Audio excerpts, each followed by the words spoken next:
Hello, everybody. Hello again. Welcome to the AintThisTheFun podcast, episode 14. How are you, Mr. Childress? Just fine. Good to hear. My week has been a little crazy. Excuse me. Coming down, finally finishing a cold. You're where business. I was, I think, the last time we did a podcast. Yeah, most likely. You were right at the end, right? Yeah, I was endish. Yeah, I was in the cough stage of the thing, and then the cough lasted for like a week. I mean, with the cough with all that stuff that was going on, not that intrusive, just annoying. So it was like a 2-week annoyance that I had. I've been fine for 2 days. Now all of a sudden I'm coughing. Now, of course. Yeah. Of course. Why not? Right. Yeah, it was miserable. I was on Dayquil and NyQuil for like 3 nights in a row, and then wow. A couple migraine formulas to get the energy back up and to clear my head. And it was horrible. I told you, I think the other night about my visitor over here. People watching live. Yes. On the left. Over here, I'm in the basement, and the one basement wall, if you go up, there's where my front stoop is. And it looks like they had a very basic front step initially when they built the house 25-something years ago. And then they poured a new 2-step, larger, it's got a little bit of a landing, and then a 2-step thing. It's all cement.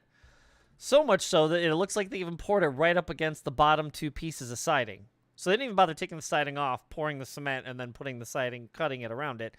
They just poured the cement right over the top of the 2 base pieces of siding.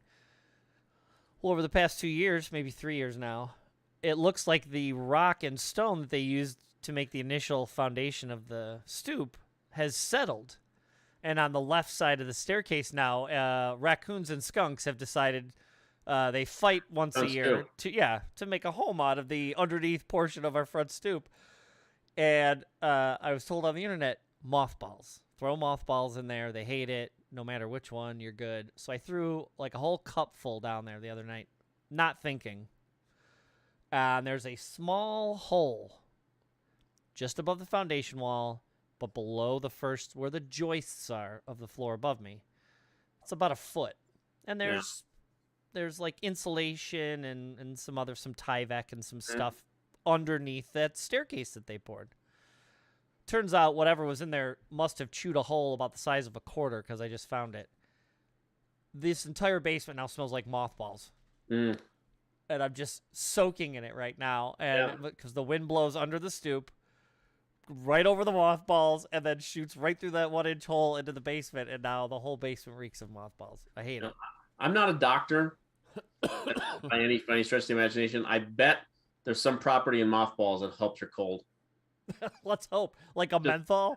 Exactly. I mean, it's just, I think that, it's literally like the Halls commercial. We actually have like the steam coming off of the Halls tablet. Sure, yes. I think that's mothballs. The menthol or mentholatum or whatever you used to call it, remember?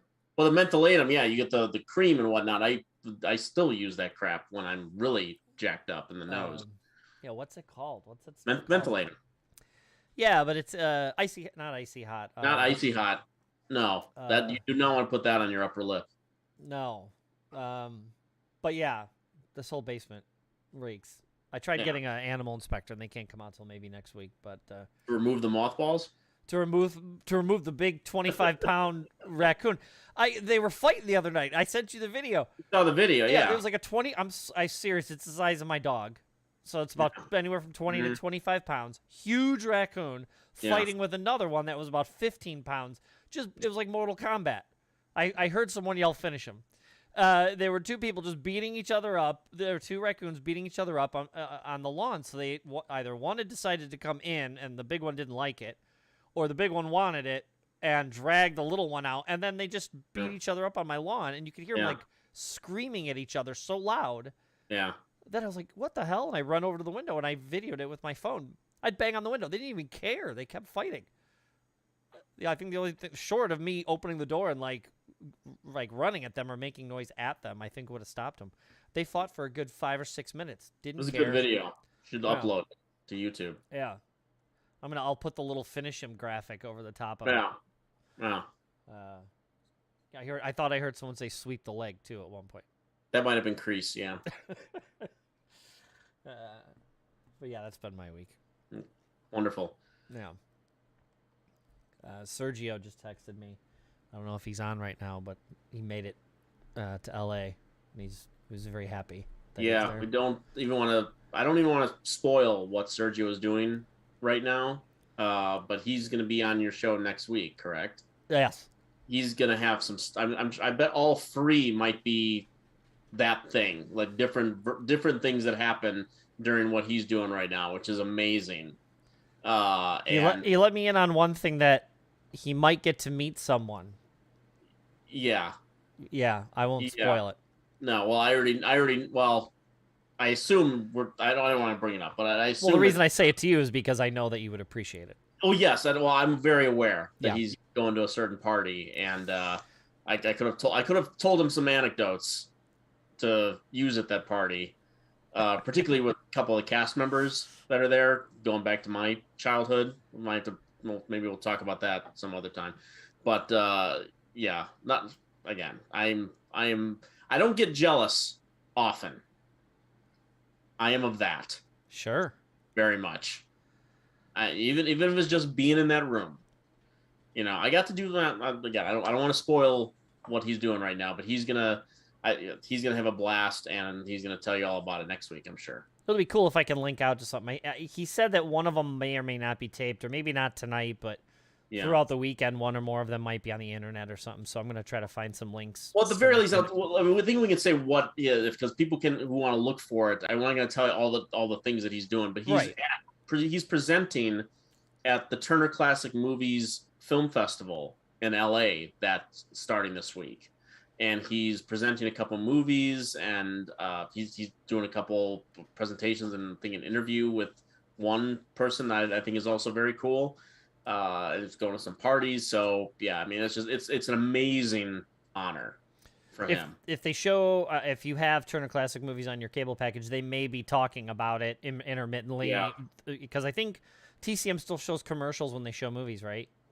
Oh, it's a good question. I don't have Turner Classic Movies because Xfinity for some reason put it part of one of their sports entertainment packages or something. I don't know why. Of course, but it makes total sense. It makes total sense, exactly. And so I haven't had it for a while, so I haven't had a chance to enjoy it. I meant to call and get that package to tune in this week, but I forgot to do that. So I'm assuming the website will have a bunch of Turner. Yes, look for Turner Classic Movies website. There'll be probably stuff about. I believe is what it is. Yeah. I can't hit the thing right now, but I'm assuming it's tcm.com or Turner Classic Movies. And I'm sure they'll have links to what's going on, and if they do live broadcasts, maybe even check, since I'm on YouTube, maybe even check YouTube. They may have a YouTube channel, so they may do some of the presentations over YouTube. But yeah, that was pretty cool. He texted me, said he got there safe, and he's all excited. So yeah, well, that's cool. What'd you do this week? What did I do this week? I know a little bit. You do, and that's probably the main thing that's going on this week is we have finalized the lineup and the schedule for the Chicago Critics Film Festival this year. We'll be announcing that this upcoming Monday, April 25th. All tickets will be on sale, and we'll be announcing. We've only announced 7 movies so far, so we have another 16 other movies we need to announce, and then Colin Suter's 2 shorts programs. All of the shorts will be announced as well. It's hard for me sometimes to judge year in, year out which is the better year. I almost feel guilty suggesting as much. But my other producer, Brian Tallarico, has gone on record. He says this is the strongest lineup we've ever had. Wow. And we just came off doing a weekend in November, and we have at least we had one Oscar winner. We had Power of the Dog there, and she won Best Director. So I mean, that was a pretty good lineup for a weekend. But as far as a week's concerned, he says it's the strongest lineup we've ever had, and filling the schedule this week with the last 2 movies that we got confirmations on Everyone's very happy. That's my producer right now, as a matter of fact. Tell them to tune in. Yeah, exactly. So yeah, so we're really thrilled about it. Again, passes are on sale right now at the Music Box Theater website. There he is again, and it's just, that's it. We've been finalizing stuff all day, and now I'm literally like arranging print delivery and all that kind of stuff because that's one of my 800 functions with this festival.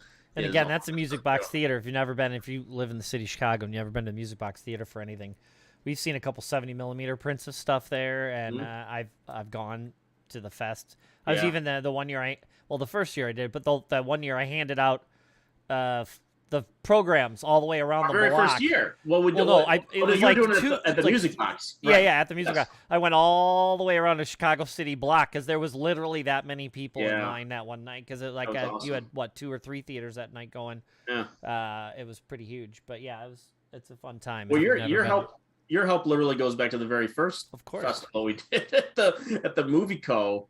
In Rosemont. Almost forgot the dang city. And you and I at a table sitting there in the front of the movie lobby. Go like, please come to our festival on like a Wednesday during the day. People are like, "What are you doing here?" Right? Why are you here? Why? Yeah.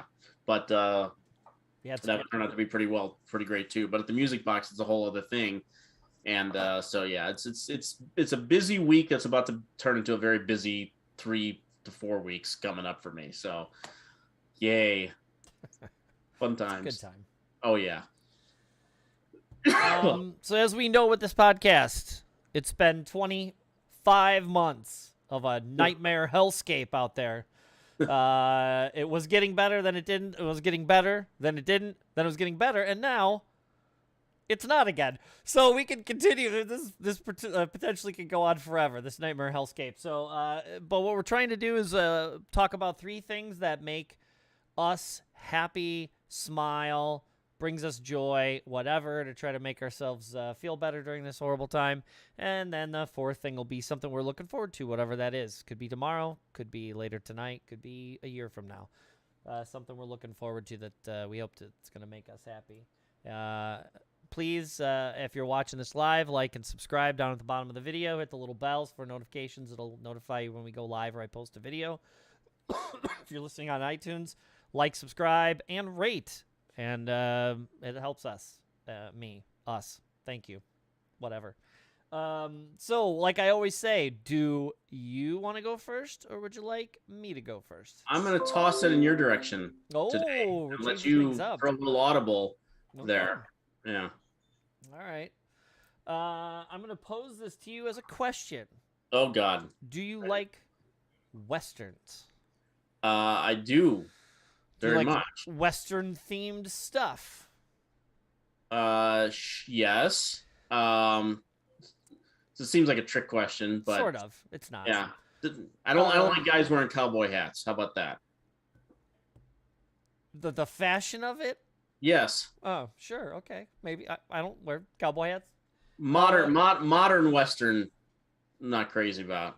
Okay. But again, this is positive. Both country and Western? Both of them. But yeah, in this case, do you like zombies and other worldly creatures and things like that? Generally, yes. I think we're zombied out a little bit at this point, but vampires though, zombies. I like all that stuff. Okay. Yeah.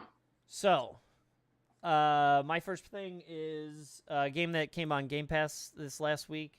I think it was last week. Might have been before last. We didn't do it. I didn't do an episode last week. I had to take off because I was sick and stuff. Mm-hmm. But it came out in the last 2 weeks, and it's a game called Weird West. And the premise is you are what appears to be at the beginning of the game, you're an hitman, mercenary, whatever, out in the Wild West. These people come to your farm, proceed to kill your husband and child, and you are now the very first thing they let you control to teach you the controls is you go back out to the back barn and you dig up your 6-shooters and your hat, and you're on your farm, and you venture out into the Wild West. It's an isometric view. We've talked about this. It's sort of a 3/4 view. Your little character's only about an inch on the screen. You know, it takes up a little bit of real estate. Sort of a cartoony looking. It looks sort of almost drawn. Lots of brown because you're out in the middle of the desert and west. And the guys that come and kill your family don't look like normal, you know, Western hooligans or other cowboys or whatever you'd want to call them. They almost look demonic, or something's wrong with them. You start to quickly learn as you play the game that this West is very weird, hence the title. And you bump into gangs of these people who are otherworldly. They growl. They are like vampires. They turn into werewolves. They're priestesses. So it's not just, it's a Western motif. Okay. But you start to very quickly learn that there's a reason this particular bad guy can hear you a little bit more than the rest. Maybe because he's like a werewolf, or this priestess can heal people from a distance. Normally you wouldn't see that in a Western movie, that kind of thing. So it's made by the same people who make Fallout, the same people who made there's a couple other games. It's a company called Obsidian. There's some of the people that left there. They started their own studio. It's a lot of story. You can kind of choose your own adventure. If you want, you can run around and kill everybody. Like, say there's a shopkeeper. You can just kill him. Yeah, I like it. But that will break that part of the game. Meaning, if they had cool stuff to sell, or they got cooler, even, you know, the stuff got better as the game went on, you've now cut off your line to that. But, you know, if you kill the shopkeeper, there is no more shop. But all the stuff's still there, isn't it? Can't you just steal all the stuff? There might be a couple things there, but if you kill him, he won't give you a couple quests that may have made his wares better that you could have gone back and buy. You can kill everybody in the entire game, even nice people, shopkeepers, the lawbringer guys, the guys who will make you better armor, the blacksmith. You could just run through that initial sort of hub town, and if you wanted to, you could kill everybody in there. The problem is you're now cutting yourself off from what they could do for you. But the idea is the game is built as open as possible so that you really can do whatever you want. You can work for the townsfolk. You don't have to. You can turn totally evil and just start killing everybody. You can do quests for people. It's super fun and interesting. It's I've only been a little bit through it, but I already did a mission. You can play it completely stealth. So I entered a small area of like the bad gang that had supposedly killed my child, and I stealthed my way through it. So you can run up, choke people out from behind, hide them behind a hay bale, and the other creatures or people or whatever may not have heard you or seen you. You can go in guns blazing, but this game will punish you if you do not have the skills. Like, one of the skills is like a as you kill people, you get sort of points you can add to certain skills. One of them is like a quick sharpshooter. So if there's 4 up to 5 guys around, you can hit the button, use like a little bit of your power, and it'll automatically aim at the 5 people and throw out a bullet. And so you can hit all 5 at once. Well, that's only so good on the weaker enemies, but if they're the bigger ones, you'll do damage, but they won't take them out. And so you run into this area. It may have a staircase that goes down into a basement. There might be 30 guys down there. So if you alert the 2 or 3 guards, you're like, oh, this will be easy. I'll take these 3 out. Well, then 10 of them pour out of the house, out of the windows, out of the side doors, and then that's it. You're dead. There's no forgiveness. Like, they don't care. If you're weak, you're going to get slaughtered. And the story's fun, and the graphics are neat. And again, I wish I could show you the trailer. I'm going to try to hook it up soon where I can show you video while we're doing this. But it's really neat. If you have Game Pass, it's free. You can just download and play it, which you do. If you don't have Game Pass, I think Wild West is $29.99 or I think it's like 20. It's half of a normal full price retail game. Okay. Lots of hours of fun. But yeah, Wolf-Eye Studios did it, and it's just a couple guys that left and decided to do their own thing. It's really neat and interesting. Do you play as a woman? You do. You do. Okay. Mm-hmm. I just wanted to make sure that was if that was an option or if that's what you actually because you said it kills your husband and kid or whatever. So now that you not that could be a man yeah. too. Very well. Now that you say that, they may give you the option. I'd have to go back. I started it a week ago. I can't remember. But you just chose to play as a woman. In this case, if there was a choice, I just clicked A and went through it. Right. But yeah, in this case, I'm a woman. Nice. But yeah, it's interesting. It's a good time, and like I said, if it's on Game Pass, you don't have to pay anything. You just download the damn thing. Well, that was one of the things. I mean, Red Dead Redemption. When I would get bored with trying to solve the story or whatever, I just if I get frustrated, I just shoot the nearest person near me, and then just see how long I could last before everyone ganged up on me and killed me.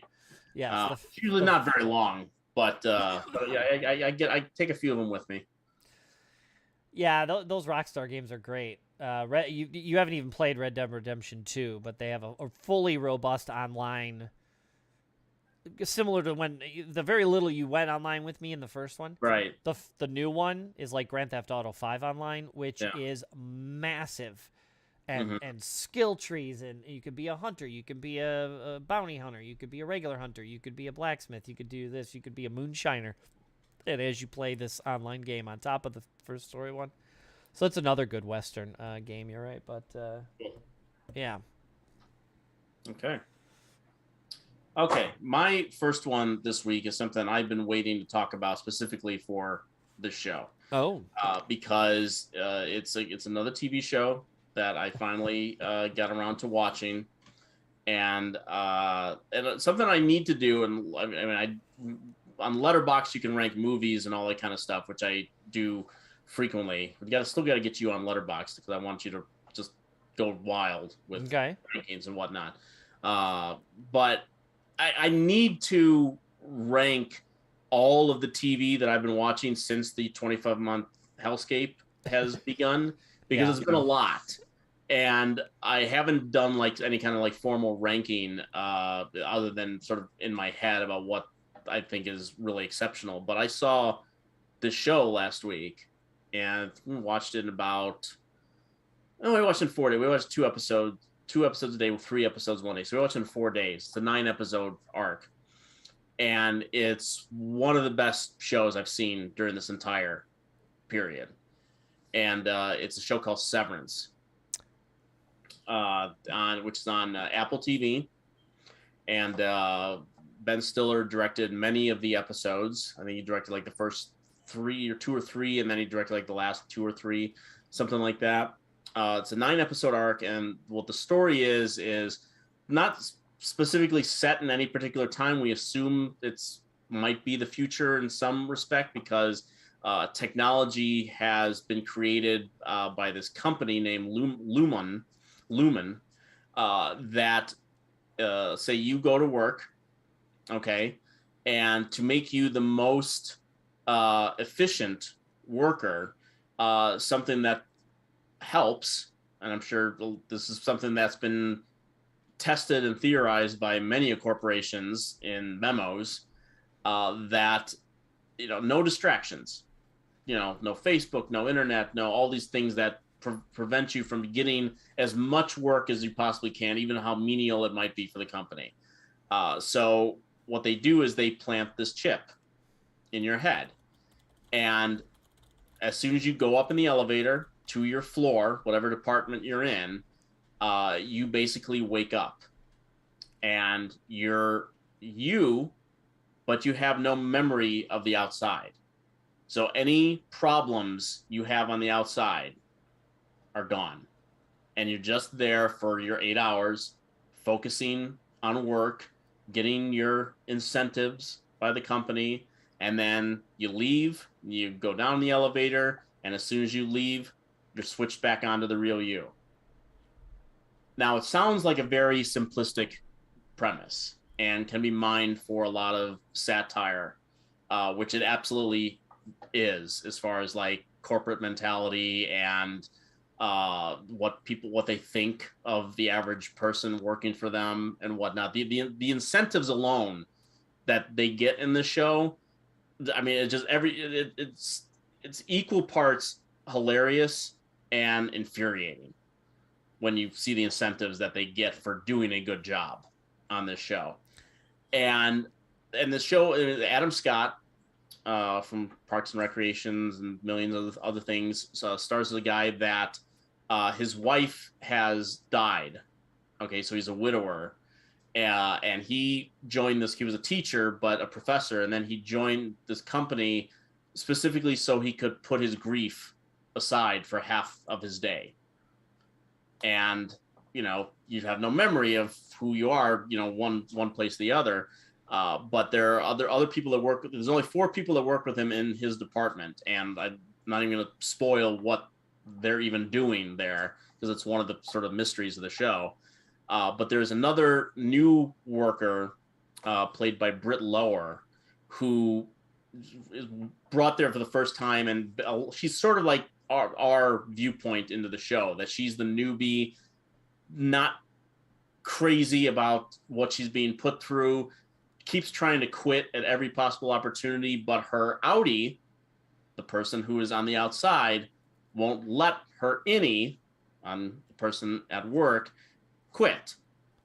And Patricia Arquette runs, or at least is a high up manager within the company, and John Turturro is one of the people that works in Scott's department. There's another department that's headed by Christopher Walken. And you gotta keep spoilers to a minimum, but John Turturro and Christopher Walken, the stuff that they get to do in the show, some of the best work of their entire career. Wow.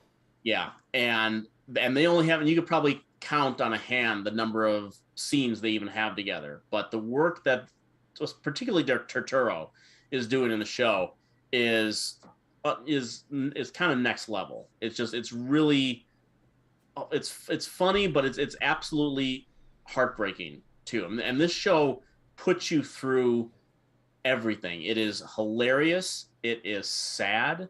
It is trippy and sci-fi. It's maddening. It's kind of the perfect microcosm of society and all of these things, all of these emotions, particularly during the hellscape, and all these things that we've kind of gone through emotionally and trying to shut ourselves off, try to bury ourselves at work a little bit and try to get some closure. I mean, again, it sounds like a simplistic premise, but every single episode adds new layers, not just to the storyline and the mysteries that are central, but in the process of how we are thinking about what these people are going through. For example, if you have this chip installed in your head and you quote unquote wake up right in the office, and then you leave and then you have no memory of anything, technically your brain has no memory of you ever sleeping. Wow. Physically you may have. Right. Physically you may have, but mentally you have no knowledge of that. You have no knowledge of your outside life or your inside life, whatever person you have to be. So you have, Adam Scott is the one we see the most mostly on the outside for the bulk of the show. So he gets to give like a dual performance between these two characters he gets to play. And the finale of the show, the season finale, because it's been renewed already for season 2.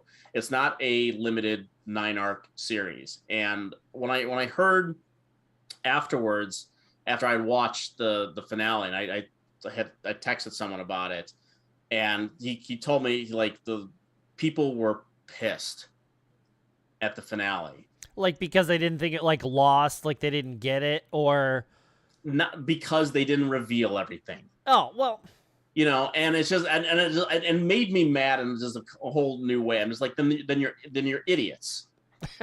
You're idiots because and this is because the finale, the season 1 finale of the show is one of the best finales I've ever seen. Period. And here's why. Not only is it a constant, normally you have the build up to something, and usually even a lot of great shows will build up to maybe like the last third of the show, and that's where all the suspense will be, and then cliffhanger, and then we'll get to the second season. This entire episode is one big suspense sequence for 45, 50 minutes, however long it was. The entire episode, I was watching like this, like, oh, don't run into that person, all that kind of stuff. I was going through for 50 straight minutes. And the thing that infuriated me about when I heard that people were pissed about it is that on the outside, yes, we like to have answers. We want to know what they're doing up in that office. We want to know what this company is all about. But rarely does a show make you want to have the answers for the characters. You want the suspense in the final episode is because you care so much about these characters and what they're going through that you want them to have the answers. And for them to not have the answers is what should make you angry. Not that, oh, I didn't get to solve the puzzle and they didn't solve the puzzle for me. No, you want them to have the answers that they need, because what they get put through in this show, even though they have to do a lot of it with a smile on their face, it's just, you want closure. You want them to find some measure of happiness by the end of the show. And I'm making it sound like it's some big depressing show. It's not. It's really funny. It's really challenging. It's amazing. What I had heard a lot about it was that there's a lot of gray. I mean, the workplace is meant to be kind of oppressive and dull and stuff. But like you said, the widower actually almost takes solace in it. The plainness of it, Right. It gets him away from the bad stuff. Right. And maybe the consistency, even if it's all gray and horrible, brings him some sort of escape. Like you said, like it makes it not okay, but it makes him able to tolerate his existence while that horrible thing he has to deal with. Yeah, and I heard even another criticism by someone who liked the show, who said that, well, maybe if the company had spruced up the office a little bit more, these characters wouldn't be so, predisposed to thinking that they're missing out on something. But that's the whole point. They have no knowledge of the outside world. So to them, might be what it's like. And that's why they keep trying to sneak peeks at other departments and find out, and just to meet people sometimes, just to see what's going on over there and maybe piece together a little bit more of what they're doing. Did they make it seem like they were going to, this first season was going to end, and this is a one season thing and this is going to end? No. I could see, because then I could say, like, okay, now that makes sense. Everyone assumed there would be an ending. They gave you no closure, and there won't be anything. Oh, but I remember the second season getting greenlit like halfway through this thing. Once you hear that, you know you're not getting all the answers in the first season, because they need something for the second and third or subsequent seasons. Like, that's not what you're going to get. Right. And it's just, and we as the consumers, we've just been so used to some seasons being, your Mayor of Easttowns and, these limited series and whatnot, where you get to find out who the killer is at the end of it. There's been so many mystery shows and things like that, and then we're binging and whatnot, that we consume it so quickly that we go from setup to closure, in a day sometimes. So for them to, roll this out, and I binged it, but I did like two to 3 episodes a day. But it was a great way to watch. I mean, I had to see what was going to happen next. I wanted another piece of the puzzle. I mean, when you get to episode 9, if you are foolish enough to think that you're going to get every single answer, because there are not a lot of answers given out through the show. There are twists, there are turns, of course, to it, but I still, I don't. Yeah, I mean, you still don't know everything that this company is up to. But by the end of it, you just want these characters to succeed at what they're setting out to do at the end, and that is exactly what causes the tension. And Matt pulls it out so beautifully in that final episode, and it ends again on like one of those perfect notes, like, damn it! And now you gotta wait. Yeah, you gotta wait. That's the best kind of cliffhanger. Yes. That's what it's supposed to do. Yeah, because you feel for what you see on the screen, and just like, oh, right there, damn it. Yeah, so I cannot recommend Severance more highly. It is one of the best shows I have seen in the last 2 years. It's on my list. I'd heard a couple people talking about it, people in general, but then I heard what's his name? I can't think of it. The director. Stiller. Yeah, I heard Stiller talking about it, and just the Yeah. concept seemed fun. I like the idea of not knowing, and then you get through the season, you learn a little bit more. If it's if it's finite, then you get a resolution. If you don't, then that's the fun part about getting to season 2. What else do you get to learn? That's what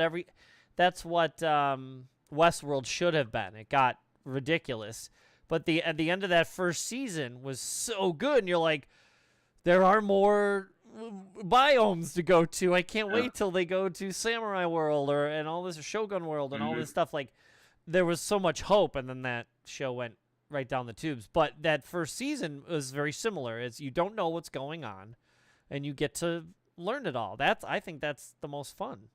Yeah. There's the concept of this game very much reminds me of a game. The concept of this show, Severance, it loosely reminds me of a game that came out a couple of years ago called We Happy Few.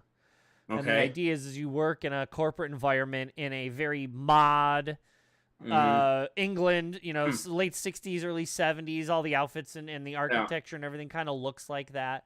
And the idea is everything's happy and all the commercials in it are happy and everything is happy.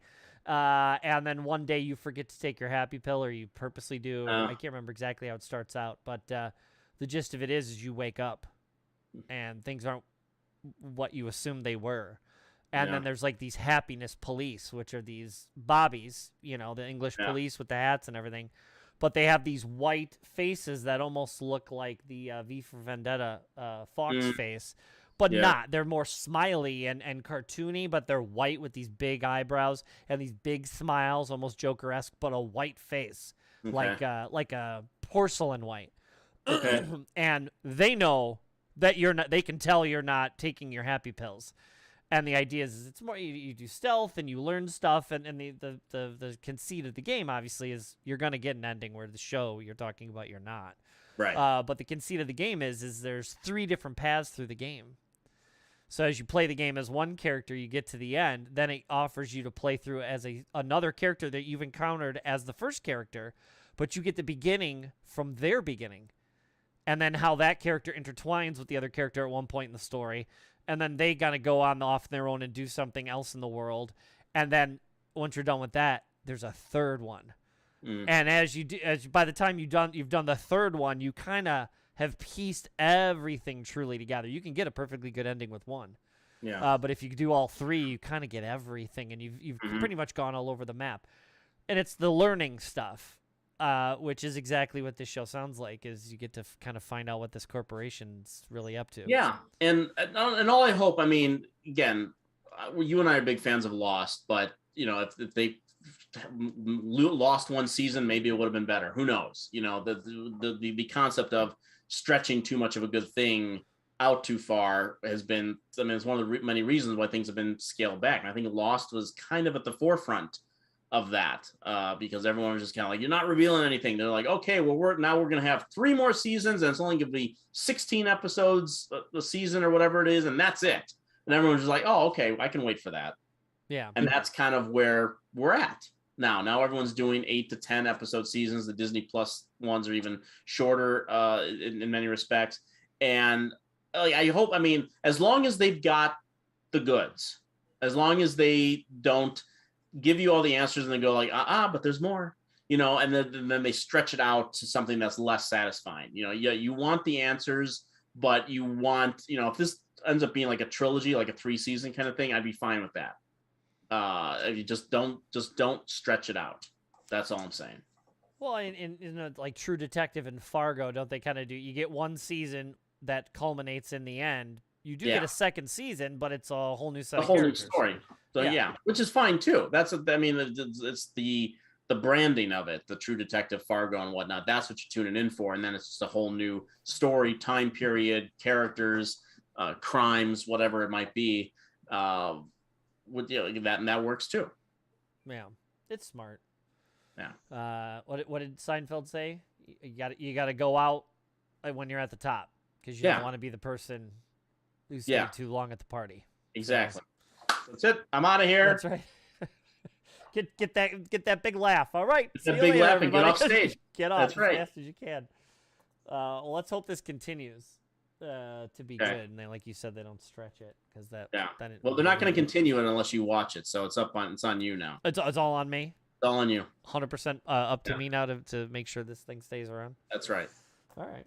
Well, it is on my list. It's I've heard nothing but good things, so it's definitely something I'm looking forward to. So I finally got it. Actually happened in the last 2 weeks. My second thing is, I learned something about a year ago, which I had never known, and as someone like me who's been a big fan of this property, it's really a separate property, but this led to this discovery. I didn't know anything about it. So here's the deal: is, as you know, and as I've talked about, I'm a huge Masters of the Universe fan. It's you know, again, it's cheese for cheese sake. If you go back and watch this cartoon, but I loved the figures. It was one of my things when I was a kid. It's one of the things I always asked for. You want me to go get mine right now? You have a Master? Where do you have? Oh, you mean the tub basement of them? Yeah, the old ones. I have the old ones. Yeah, I have them upstairs as well. Okay. But like we talked about recently that they've in 2020 during the pandemic, they started Mattel. They've been re-releasing every 8 years, 9 years. They kind of come out with a new reiteration of He-Man, blah blah blah. But then as nostalgia kicks in, 25, 30 years go by, these companies started doing homage figures, like making them look like the ones I got when they originally came out. Right. Mattel finally pulled the license back in and said, hey, we're going to do it. And so we talked about, me going to the store and finding them. But here's an example. So this is a reissue of He-Man from 2020. And I actually even got him on clearance. But they added, joints at the limbs, which they didn't have when I was a kid. This is the same size, the same packaging, literally. I know it says retro play on it. But it literally, the old six-pack characters with the old drawings and stuff on it. I mean, they did everything they could to make this exactly like the figure I got in the store when I was a kid, except they redid that. The head sculpt's a little bit nicer. The hair's a little bit nicer. Like I said, they put joints in at the limbs, so at least you can pose them a little bit.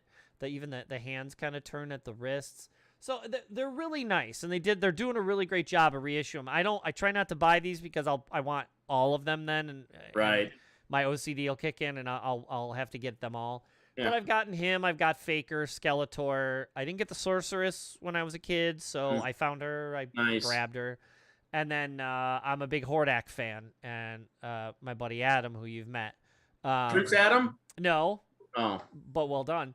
Found the Hordak, like Battle Hordak, and it comes in a bigger card with like extra pieces and a second head, which they didn't come with when we were kids and stuff. So they're doing a really good job.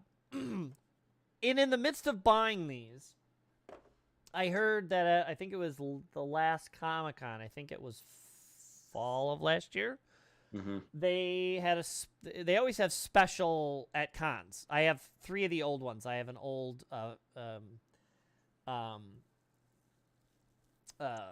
She-Ra, I have an old Moss Man, and I have an old Keldor, the original, the guy who became Skeletor. His name was Keldor, and it was the first time they ever released a figure of him, and I have him from a con that I won and I was able to buy. Well, this year you were able to buy a special one called Sunman, and I'd never heard of it, and it comes in this big box with foil graphics on it, and it was a big thing, and it was called Sunman. And I'm like, I don't remember there being a Sunman, so I started looking it up. Go ahead. I see the smirk. Did the label say Superman 4: The Quest for Peace? No. But it is the world's or the greatest hero of them all is his tagline. And so the thing is the box, you don't, if I remember correctly, you don't see what's inside the box. But then separate from that, they explained what this character was, and that it was a special thing. It was going to be on the Masters of the Universe card, like the He-Man figures and everything, but it was called Sunman, but it came in a special fold-out box. It was like this big deal, and I'm like, I got to learn about it. I've never, someone like me, you'd figure I'd know. Nope, I didn't. So it turns out Sunman was never in Masters of the Universe. And what I learned, you've never heard the name either. No. Either had I. All these years, I'd never heard of him. And what I learned is 84, 85, 86, when Masters of the Universe was huge, like dominated the toy aisles. It was one of the biggest, quickest toy launch popularity things in toy history. It changed the way toys are done after Star Wars. Star Wars was first, then He-Man, basically. He-Man started to kill the Star Wars figures. And it came out after 83 was Jedi anyway. Right. There was a woman, and I'm going to mutilate her name, so I'm going to do my best. Her name was Yla Eason. Ylaeason. Yla? I'm trying my best. Okay. She realized that there's everything in the He-Man figures. There's robots where you turn their heads, and they got 3, a robot, a beast, a guy. You got guys with 3 eyeballs. You got bird guys, Stratos. You got all these guys. And no representation of any people of color at all whatsoever. Not in the first set, not in the second set, not in the third set. Like, none. No black people, no Asian people, nothing. So Abercrombie and Fitch then. Well, frankly, a lot of stuff. There was no representations of color at all. True. And so this woman, she had a little boy, and he wanted to buy toys, and if I have the story right, the thing that really was the impetus was the He-Man figure. She noticed in general there were not a lot of black toys for black boys, right. or persons of color, period. So, her child didn't have anybody who looked like him. And so she, if I'm not mistaken, happened on a trip where he wanted a He-Man guy and there was no black He-Man characters.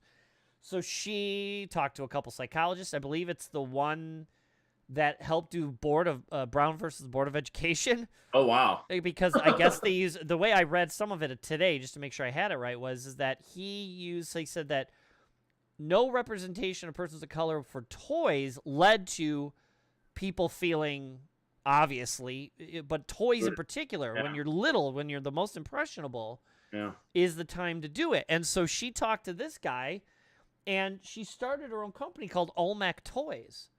And she made a character called Sunman. The reason she called him Sunman is because she realized that, people of color, especially black people, their skin, the reason their skin is darker is because of melanin. And so she was learning all these things. This doctor she was talking to was helping her along.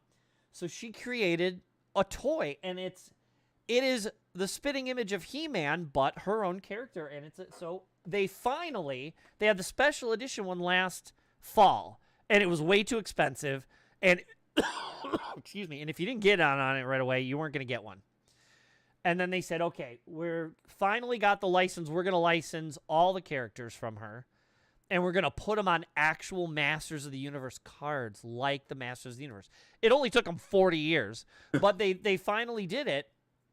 So they licensed. She still owns all the characters. They didn't take anything from her or anything. She licensed them to them so that they could now have their representation for people of color in the Masters of the Universe. They ended up adding an Asian character later on. There was also like a Ninjor was a character, and they added another Stratos, I think it was Stratos. It was 2 versions, but so I finally got it. I didn't know if I was going to be able to get it. Didn't know if I was going to be able to score one. And I as a person, Masters of the Universe guy and a history, so I finally got him. And so this is Sunman.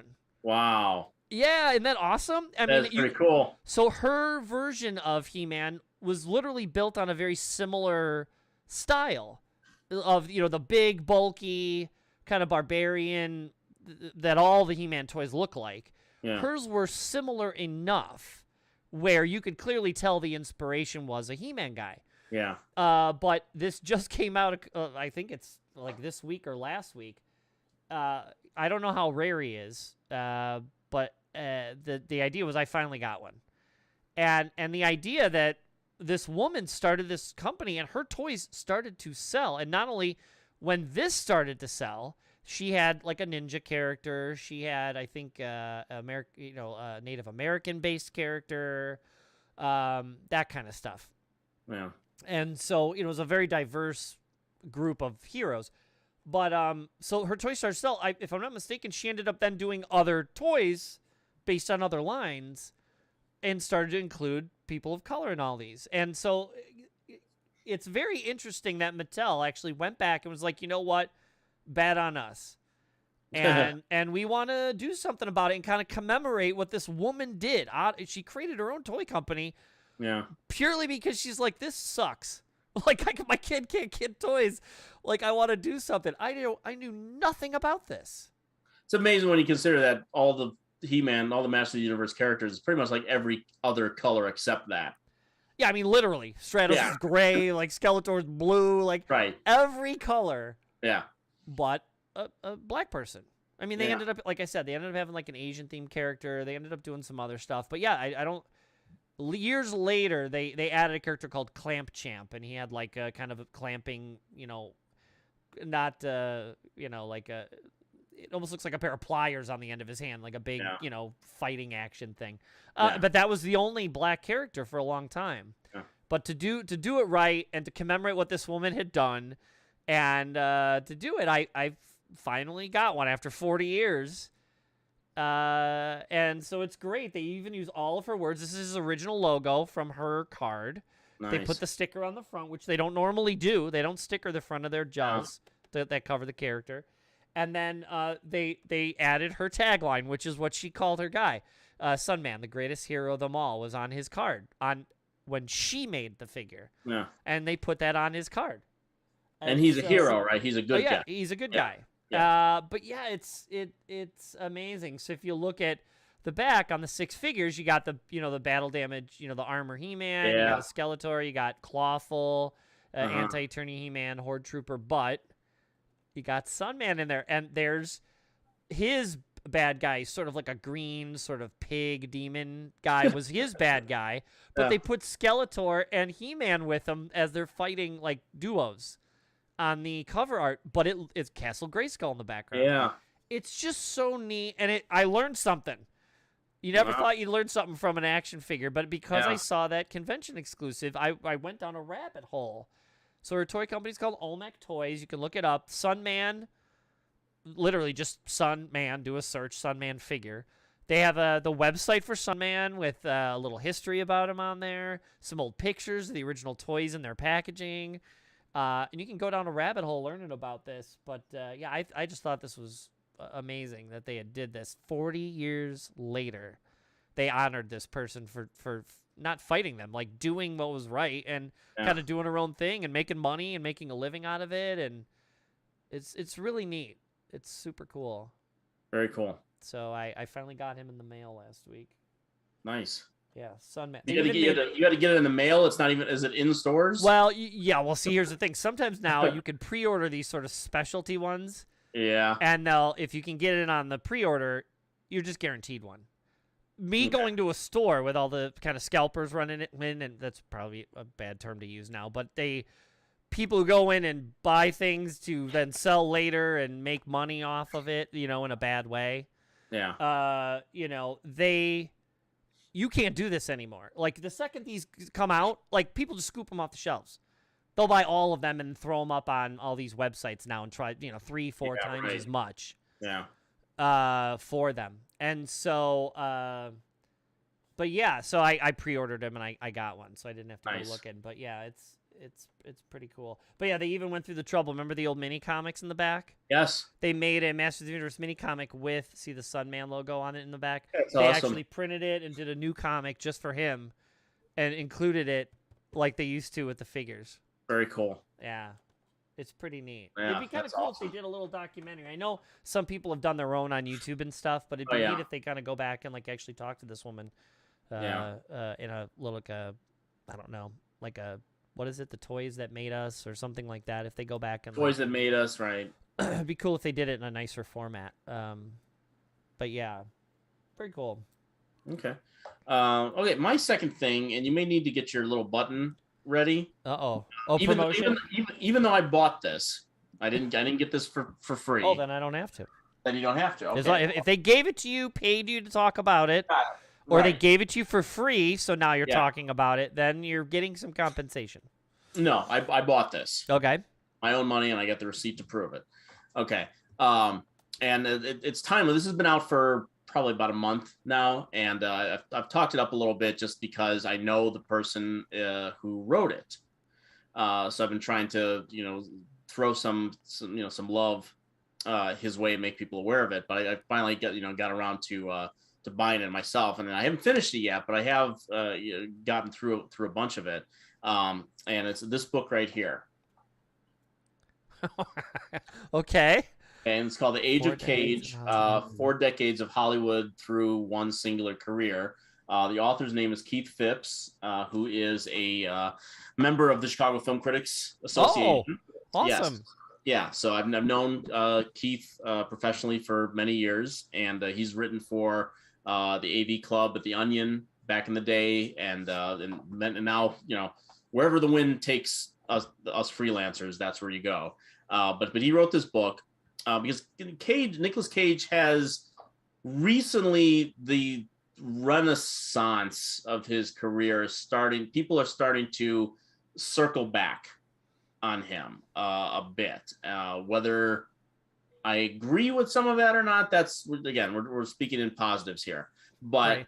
But no one can deny that the good portion of his career, the career that made Nicolas Cage, is certainly one for the books. When you consider where he began with like Valley Girl, Valley Girl, right, and then through the '80s and working with his uncle and Peggy Sue Got Married, Francis Ford Coppola, and one of our favorites, Raised in Arizona. Obviously, I mean that same year, '87, he did Raised in Arizona and Moonstruck. I mean that's wow. that's a hell of a year right there. And then his excuse me, reputation for turning in weird oddball performances are certainly in display in those two movies. But then it's something like Vampire's Kiss, which is an insane performance and an insane movie. And then how he got into became Action Cage in the mid '90s. Yes. So, like The Rock and Con Air and Face Off. Those 3 movies came out within a year of each other. 3 big action movies came out, and all of them hits. Con Air was first, though, right? No, The Rock was first. Really? Okay. The Rock came out in '96, and then the summer of '97, he had Con Air, which I still remember us going to see that movie. Oh, yeah.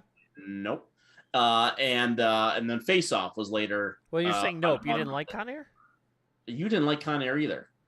I mean, I remember it being okay, but I don't remember it being if I were to watch it now, I would watch it ironically. Yeah. I specifically remember, again, weird memory that I have. We went to Home Run and Pizza.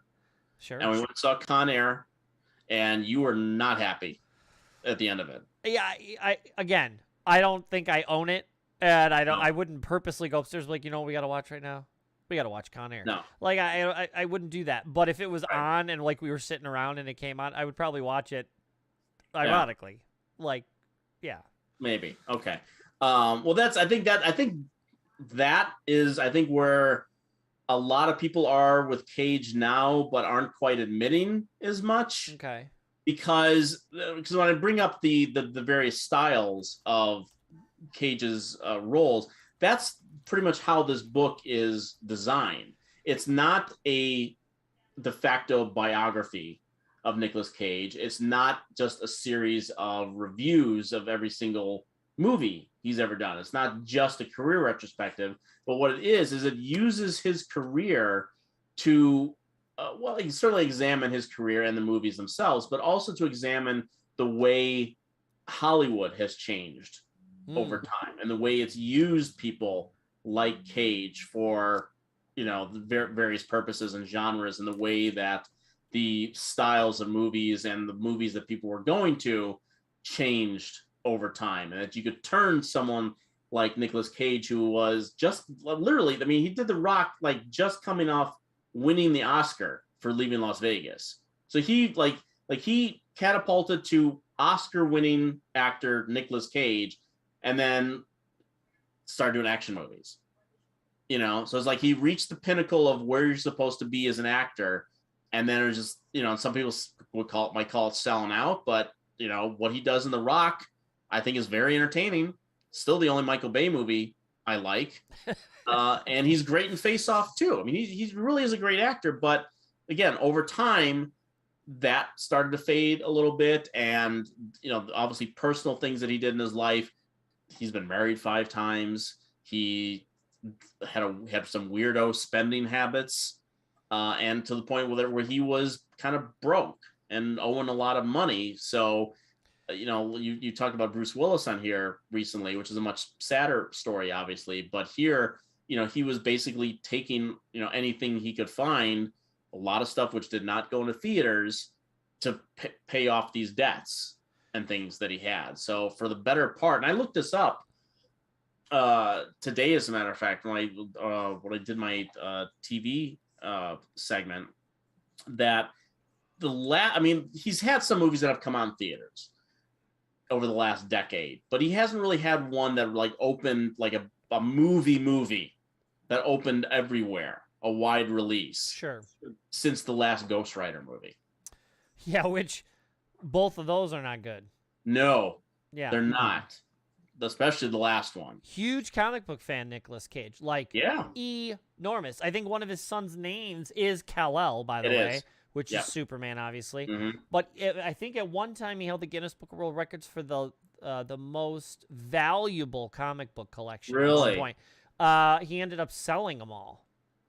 And I think he lost some in a bankruptcy thing. And through the divorce, a bunch of the divorces, I think, cost him money. So I think at one point he had to sell either all or almost all of his collection. Yeah, I want to say he did have an Action Comics #1, the very first Superman. I think at one point he had story. One. Yeah, I think you're right about that. I haven't read the entire book yet, and I got it finally for this Nicolas Cage movie that's coming out this week, The Unbearable Weight of Massive Talent. Where he plays Nick Cage. People at South by Southwest were enthusiastic about it. Now I'm starting to hear kind of that middle, yeah. So, but I'm definitely gonna go see it. But also on the next, again, shameless plug, episode of The Friendship Dilemma, we're going to be doing Guarding Tess.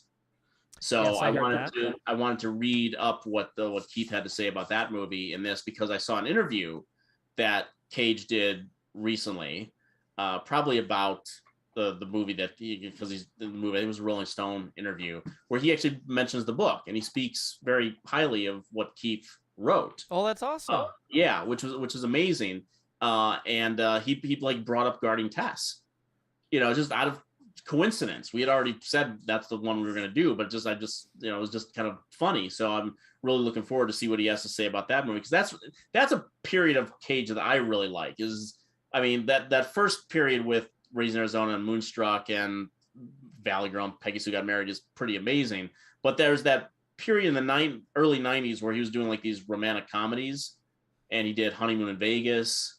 Movie that I got was pretty good. I like that. Honeymoon in Vegas I love. I like it. The one I'm not crazy about that I want to revisit is It Could Happen to You, where he plays the cop that gives the half the lottery winnings to Fonda. Yes, that's right. That's one that's in here. But Guarding Tess is sort of in that.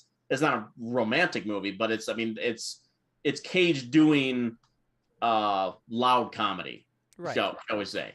So I'm looking, and I liked Guarding Tess when I saw. I haven't seen it since VHS, but gonna revisit it. But that was the thing. When this book begins, because he comes from Hollywood royalty.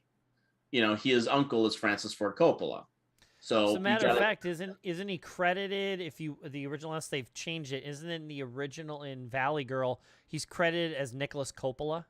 Is it? No, I think it's Fast Times, isn't it? Is it Fast Times? One of them it says Nicholas Coppola. Right. Yeah. Yeah. And in Valley Girl, he's Nicolas Cage. Okay. So it must be Fast Times Probably. that he's credited as Nicholas Coppola. But it's an interesting parallel that. I should have, but I just didn't have that in my brain space. That Coppola, he started off doing.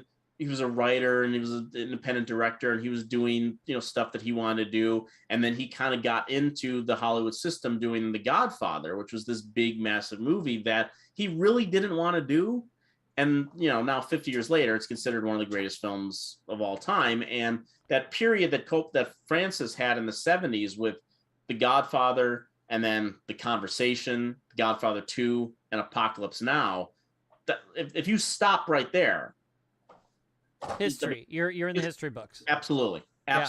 But after Apocalypse Now, which was a movie that almost bankrupted him, almost killed him when he was making it.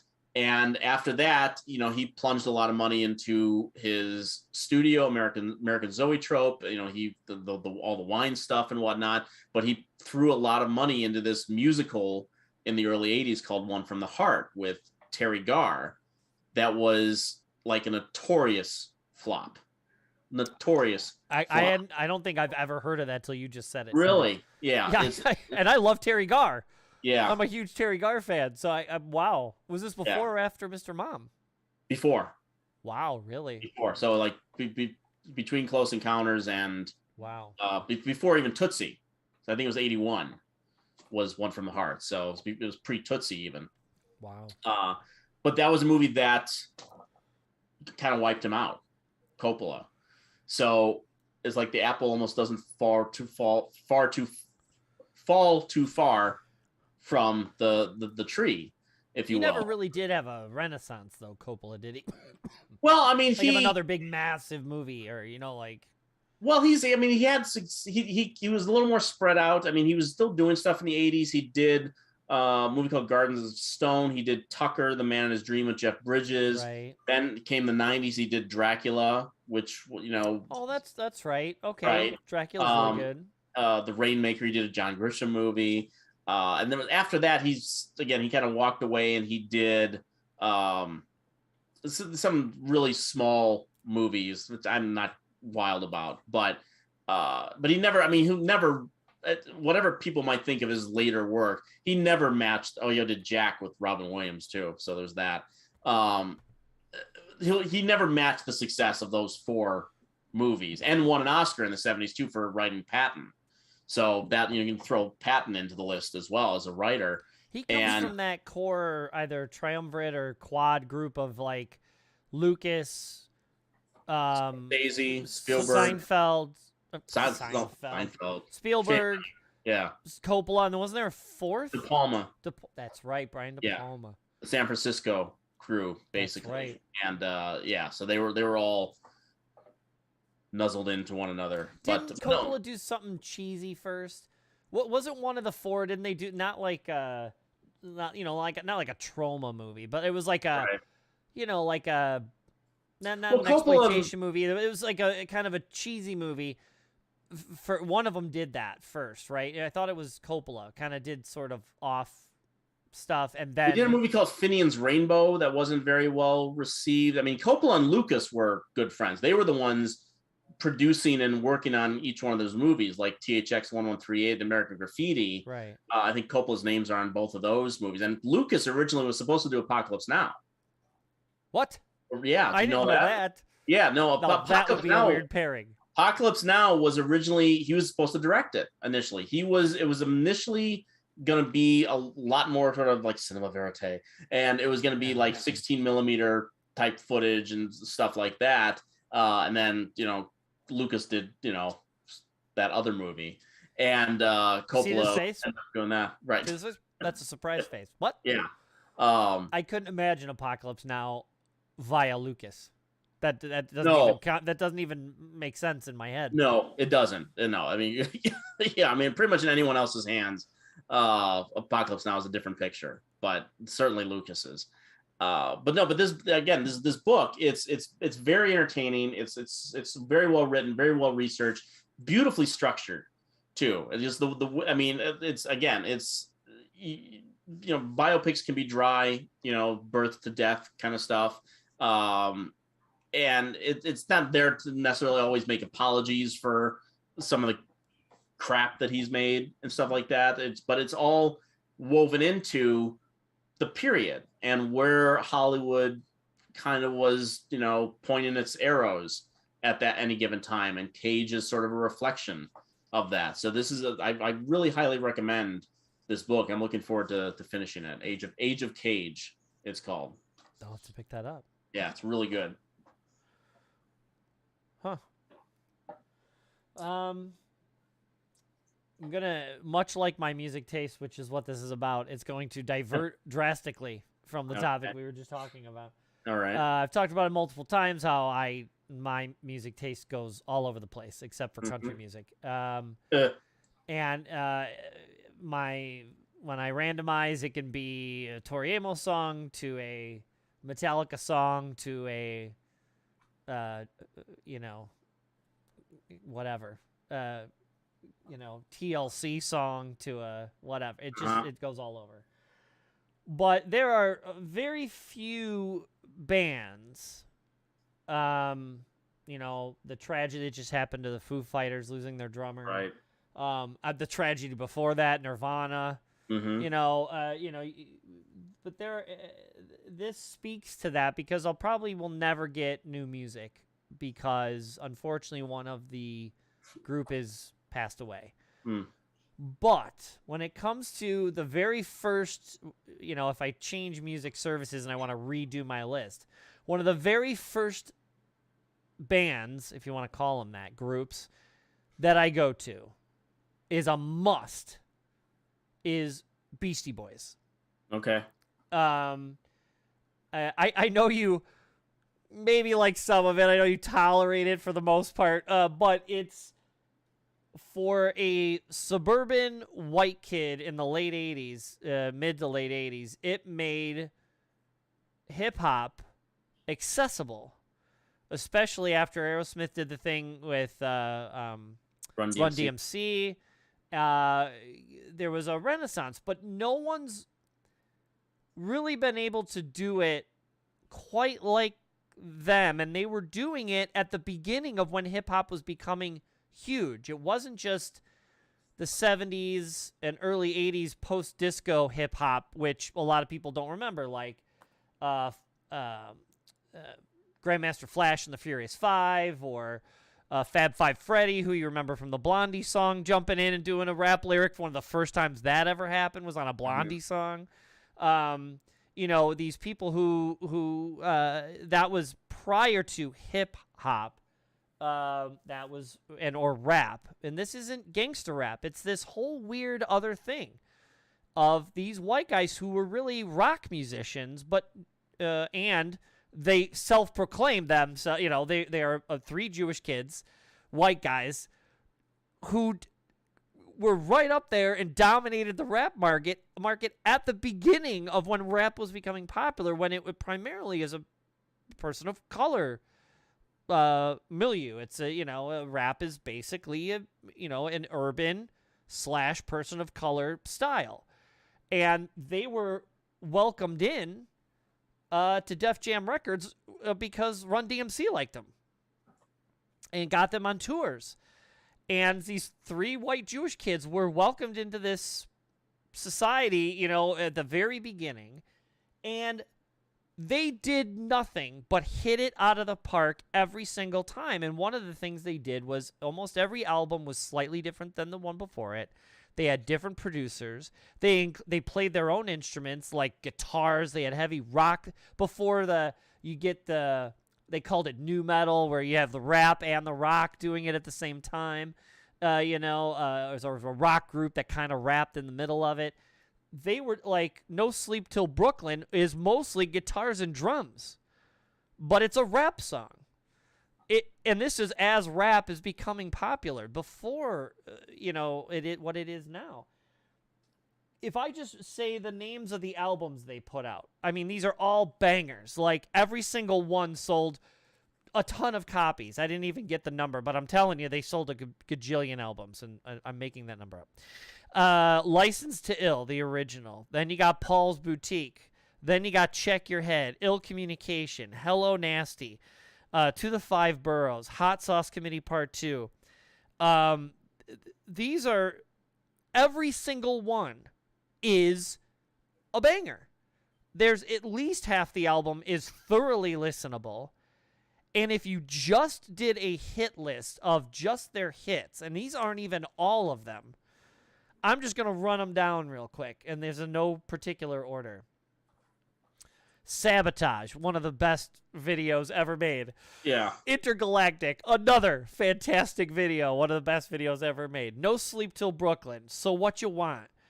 Make Some Noise at the end. I'll talk about that again as well. Sure Shot, Girls, Body Movin', Brass Monkey, Rhymin' and Stealin', 3 MCs and 1 DJ with Mixmaster Mike, who again is someone I want to bring up. Hey Ladies, one of the best songs off of Paul's Boutique.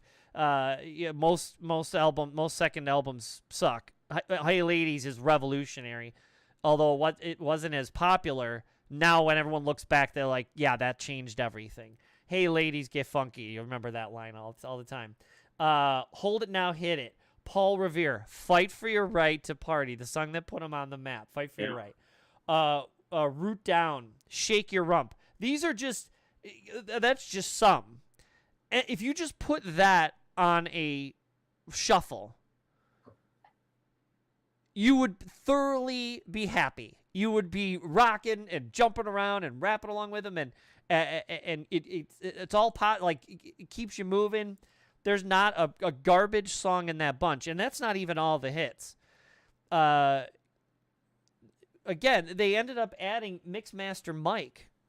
And that's what 3 MCs and 1 DJ is. They literally have the voicemail from, that's how the song starts, is Mixmaster Mike calling one of them up and going, hey, man, I hooked my turntables up to a wah-wah pedal. It's the pedal that you see guitarists hit to change the tune, when they're playing guitar. He hooked his turntables up to a wah-wah pedal. So while he's scratching, he's sorry. Yeah. Changing the pitch of the scratches while he's scratching with the wah-wah pedal from a guitar. He's one of the best mixmaster guys out there, turntable guys, DJs. They added him to the band, revolutionized it again. They had Rick Rubin. They had all these producers, different ones, jump in and do different albums in different ways. One of the first bands to just sample like crazy, especially on one of these out. I believe it's Paul's Boutique. There's just tons of samples. Old horror movies and different comedies and stuff. They're using samples in them. Tons of pop culture references and being meta, which I like to talk about a lot, like Moonlighting was meta before it was meta. They were meta in music before music ever became meta. Talking about going into White Castle, going into the bathroom at Burger King, all this kind of stuff, like the pop culture references, geek references, old movie references. Intergalactic is a play on the videos, a play on Godzilla movies where there's a robot and a Godzilla fighting through a town, and they're like the construction workers in Japan, like having to fix up the rubble and stuff. And they ended up doing which you turned me on to, by the way. I remember you seeing it first and then telling me, like, hey, you got to see this. It's called Awesome. I fucking shot that. And it's a documentary of one of their live concerts. And what they did, I can't remember. I know they gave cameras out to certain people in the crowd. Correct. But then they also asked for video footage from people who they said, hey, bring your cameras. We don't care. Right. And then they had people send them video. And I don't know who directed it. You'd probably be better to tell me that. I don't remember who was credited with that, but it played Sundance. Yeah, and then you told me about it. You're like, oh my God, you got to see this. I know you're a Beastie Boys fan. And I watched it, and it's great. It's one of their concerts. I only got to see them live once, but in this case, in the round, no less. Yeah.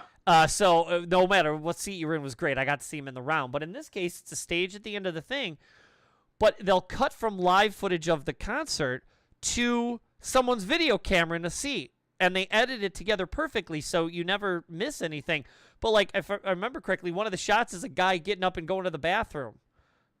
So you can hear the music in the background while the guy gets up, goes into the bathroom to use the washroom, and then comes back out to the seat, but they cut away to it. Like, this is the avant-garde, strange weirdness that they not only perpetuated, but made cool. Mm-hmm. You were part of the Beastie. Everybody could be part of their group. Right. Because they were welcomed into maybe a thing that, maybe you didn't expect them to be in, the rap scene. And people respect them to this day. I think I have. Oops, I think I have this right. I want to say Run DMC is the one. I think so. No, might have been. I can't remember who entered them in, but they are respected by some of the heavyweights in the rap community, and they always will be. They revolutionized it in a different way. You know, people who grew up in that scene and you know, they have their own path. The Beastie Boys were sort of next to that path and did sort of their own thing in the rap world because they were not allowed. That's the wrong word, but they were welcomed. Mm-hmm. And so they're awesome. And tomorrow, and this is what made me think of it.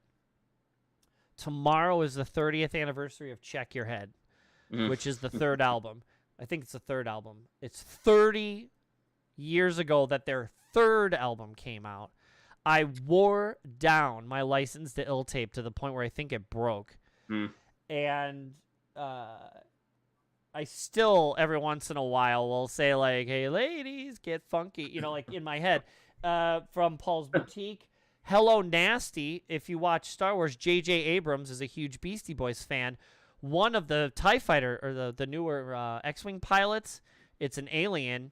And on the helmet, I think his character's name is that, but it says L.O. Asty. Elloasty, not Hello, Nasty, which is one of the albums. So his name is L.O. Asty. And it's on his helmet, and there's an action figure of that pilot, I believe, and It says L.O. Asty on it. Like, it's all over the place. And unfortunately, one of the band passed away, and the two went around, and they did a big, massive book recently, about 2 years ago, right as the pandemic started, and a documentary.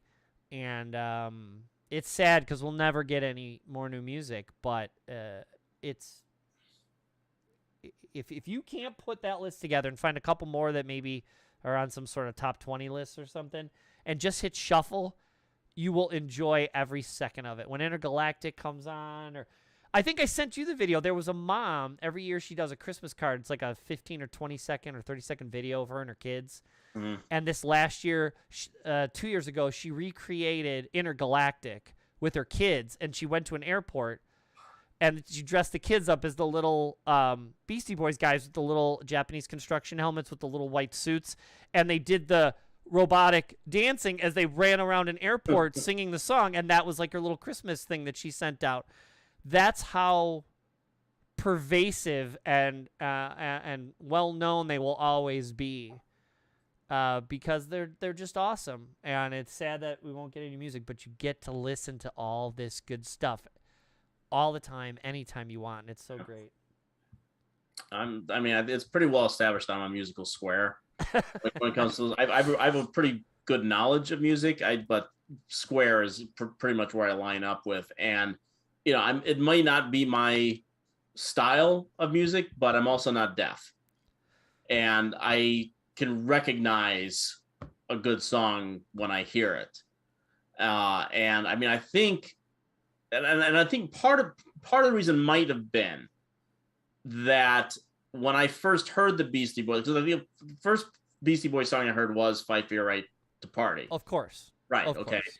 And I'm pretty sure that was like 5th, 6th grade for me. 87, 86, I think. 86, so that would be about 5th, 6th grade for me. Okay, and it was the, you know, the people who were listening to that. I remember listening to them just like, you know, maybe because I didn't get invited to parties that I didn't like. Fuck you guys. I'm just like, I don't you don't care. have to fight for your right to go. Right. Like, I'm not going anywhere. I'll go home and listen to Queen again.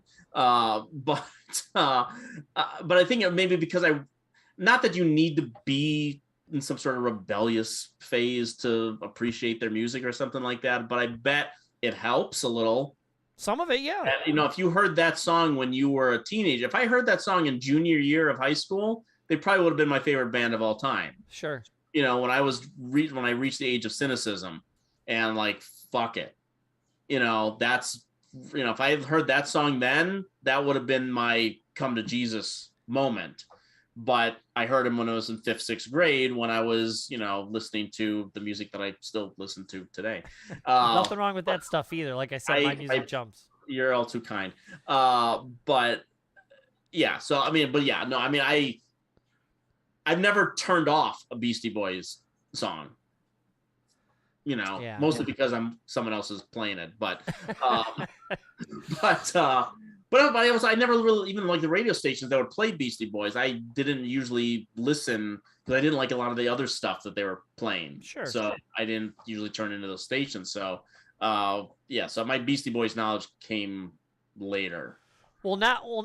Even then, I mean, like I said, I think I named off about 12 to 15, but I'm sure there's a 20. Right.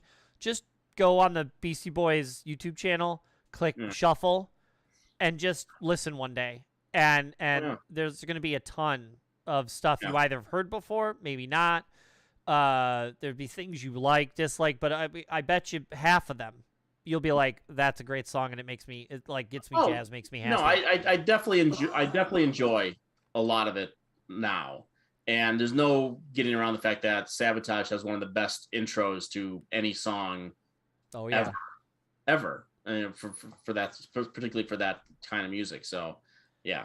And that's another thing about the Beastie Boys is that first album is very high school, college level humor. It's there's humor in it too. That's another thing. Right. They had kind of funny rap before Eminem came along. Yeah. That kind of stuff. But there were songs that were, needless to say, would not go over well now if you put them out. But it's them being them. They're young. It's not an excuse. It's just that was tolerated back then. It was fine. And it was them kind of coming out, fighting, and they thought it was okay. By the time they do Paul's Boutique, they evolved. They realized they were being a little immature. Mm-hmm. They and said some things maybe they shouldn't. And if I'm not mistaken, even in Awesome I Fucking Shot That, I believe they changed some of the lyrics to be a little more inclusive and less exclusive to certain people or disrespectful in a way. And they had come out since then saying that, we were idiots. Like, we had to kind of change the way we did things. So they learned. It doesn't mean you can't make mistakes or imagine that. Way. Wow. And it's okay. What a concept. It's okay. Yeah. You can be better. It's not, you don't have to be perfect, and you don't always have to be perfect, and you don't have to be stodgy. Right. You can still be fun and cool and interesting and maybe evolve a little bit. You don't have to change completely, and you don't even necessarily need to change. Just maybe think a little bit. And it's okay. They're still cool. The next 6, 7 albums are still awesome, and it has nothing to do with that other kind of humor and stuff. Yeah. And the one last thing I'll add at the very, very end is Make Some Noise was one of their last videos before he passed away. And Adam Yauch. Yauch? Is that how you... Yeah. So there's a like a 3-4 minute version of Make Some Noise. You can find that on the internet. But there is a 20-minute version, like 18, 19, 20-minute version, where Seth Rogen and who's the guy who played Frodo? Why am I blanking? Elijah Wood. Yeah. Yeah. And Eastbound and Down. Danny McBride. Yes. Seth Rogen, Danny McBride, and Elijah Wood play the 3 Beastie Boys.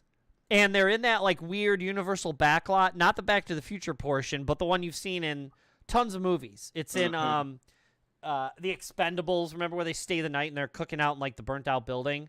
Yeah. And Chuck Norris comes down the street later. It's that lot. You've seen it in a bunch of stuff. Yeah. And it's that lot. And they show up in a time machine. I think it's a DeLorean. And they get out, and it's a 20-minute version of that song, Make Some Noise. And they have tons of cameos of people imitating them meeting themselves, them meeting the Seth Rogen and Danny McBride and Elijah Wood version. There's Ted Danson. Yeah, Ted Danson and his wife, Mayor Steve version, are like in one of the stores. They go in there, then they start dancing out the street. So there's tons of these cameos, whether people knew it or not. That was their goodbye. They even go up these set of stairs at one point, and they open the door, and it's the Fight for Your Right to Party apartment. from that video, and it's like this look back at their whole career. So whether the people knew they were doing the cameos for that reason or not, it ended up being it before he passed. And so if you've never seen it, there's this 20-minute great version of Make Some Noise out there. Look it up on YouTube on their channel, and you'll laugh. It's a good time as well. So anyway, Beastie Boys, eternal. Whatever, anything that makes you happy. Yeah. Okay, so my last one, going back to the movies with this one. And also a little bit of a shameless plug as well, but I'm going to focus specifically on the movie at hand. On my podcast, the Movie Madness podcast, we just did episode number 300. And, every 100th episode, try to come up with something specific, something a little different or whatnot. You were on number 200. I had a bunch of people on the episode. The 100th episode we did was all of us talking about our dads. I think it was around like Father's Day. And so it was like Sergio and me and a couple other people who had lost their dads, talking about the relationship with the movies. And that was the 100th episode. That's still one of my favorite episodes I ever did. 200th episode, I think, I probably don't even remember all my podcasts at this point, but my 200, I think, was you and I talking about a year in comic book movies, I think. I believe so, yeah. I think that was number 200. And wow, I mean, now that seemed like it was yesterday. Now we're at number 300 and got to do something that Sergio Mims, who we talked about at the beginning of the show, and I, who's been on many of the podcasts, we recorded our own commentary for the movie Dragonslayer, which is available now. If you can check out that podcast, which has an introduction, a long introduction and whatnot, but technically you got Dragonslayer for free, right? Yes, I own Dragonslayer. That you bought it, or they gave? I've had it for a long time. Yeah, okay. I can't remember when I bought it, but yeah, I've had it for a long time. So okay. You don't need to hit the button. And the Dragonslayer is a movie that we've just talked about so much. We've talked about it on the podcast. We talked about it on the radio show. Mainly in connection with the fact that it's never had a proper video release ever. It's on DVD. I think that there's an HD version on Amazon that you can buy and rent. I could have sworn we had Dragonslayer at the video store. Maybe on VHS. Yeah. You said it never been. Okay, yeah. Oh, you're saying like a really good, proper, well done version. Correct. Okay, it has never progressed past DVD. Like I said, I think there's an HD version available on Amazon that you can buy to stream, but it's never been on Blu-ray. It's never had any kind of special edition to it. It's never, it's not been on 4K yet. Maybe they'll skip over the Blu-ray and go straight to the 4K. Fingers crossed. But I got to see Dragonslayer on the big screen by blind chance years ago when I went to South by Southwest.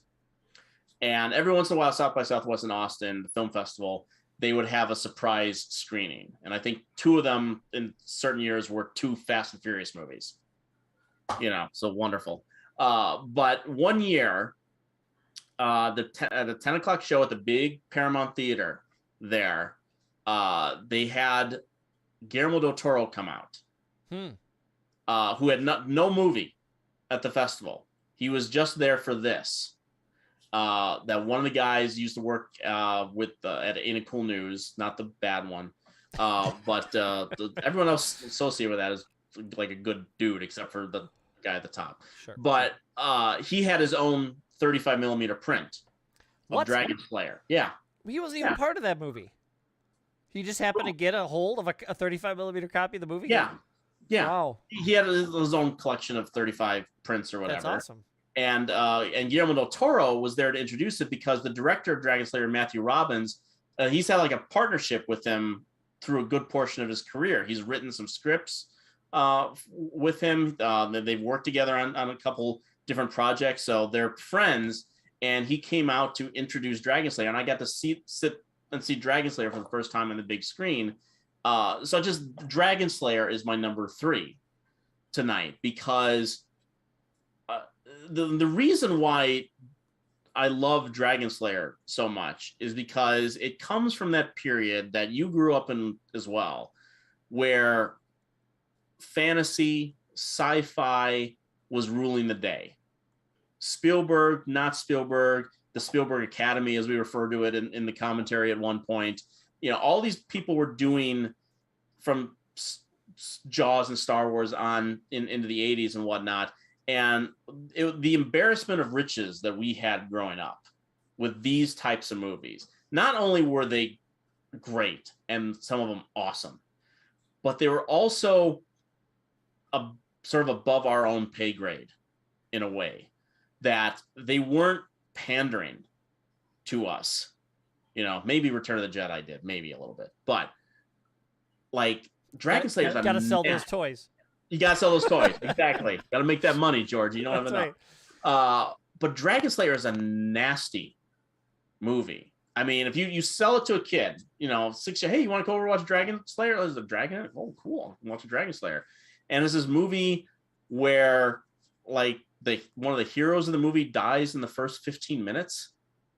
And very rarely happens in a movie. Yeah, you watch it I'm sure you'll get to the commentary at some point. You watch the first half hour of Dragonslayer.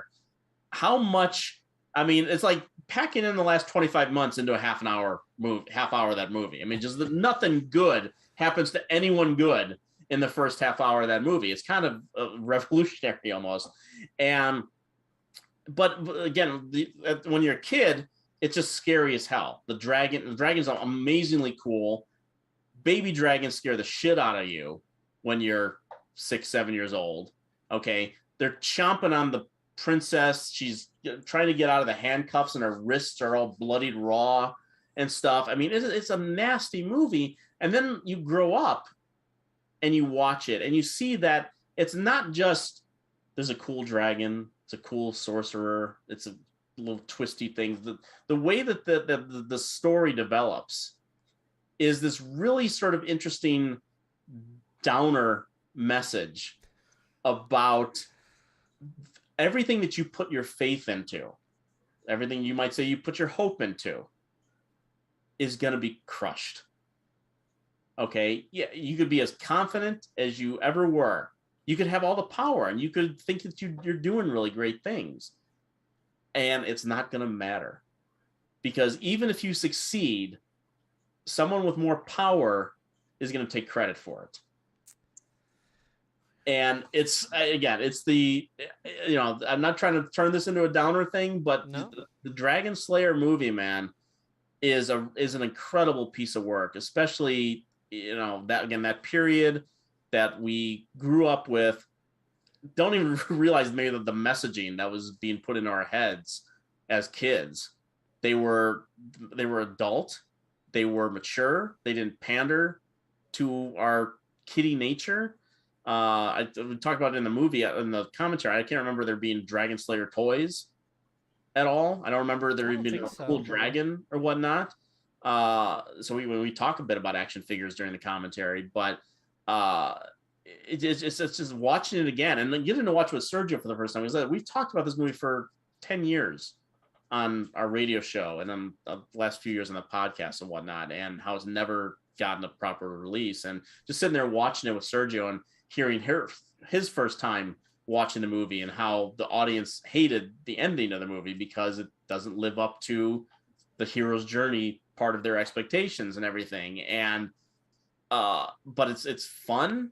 It's beautifully shot. It's still the best dragon that has ever been committed to screen. I don't care what process is used in the movie. And then there have been some very good dragons on TV and in movies, but this dragon still beats them all. And just watching it again just gave me a whole lot of pleasure this past week. And then having to edit the commentary and listen to us talk about it just only reinforced a lot of that. So that's, people want to hear more about what I have to say about Dragonslayer, the episode 300 of the Movie Madness podcast. You can sync it up to whatever copy of Dragonslayer you have and listen to Sergio and I prattle on for an hour and 45 minutes.